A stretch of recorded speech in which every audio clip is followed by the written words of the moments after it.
Hey, Sorry Cup. This is Sensei Dave here. Some of you also may know me as Master Dao. So, what I'm going to talk about today is don't fight for same for same. What I mean by that is many of us in the fighting game know that you don't strike a striker, don't grapple a grappler. It's kind of don't fight to someone's strengths. But in addition to that, if they punch, you kick. If they kick, you punch. The reason for that being is that, like, if they throw a cross, you throw a cross, they throw it back. It starts to get emotional, and then eventually technique goes out the window, and it's just this brawl of, which actually, if it's a sporting event, the audience loves.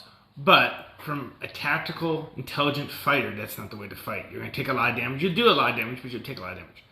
So, if they punch, you kick, and if they kick, you punch. But beyond that, there's a lot of different ways you can break up fight ranges, or like I like to call them games. But for this illustration, we're going to look at kicking, punching, knees, elbows. So from farthest to closest. So if they are kicking, you can obviously just get out of the way, footwork, or you change ranges and you punch. If they're trying to punch you, you can either kick or you can knee. And if they're trying to knee, you can either elbow or punch. So if you look at that scale, you would go to the technique next to him. Obviously, this is really simplistic, and you can, depending if they throw a hook, you could throw an elbow. But as a general rule, just go one up. So kick, punch, knee, elbow.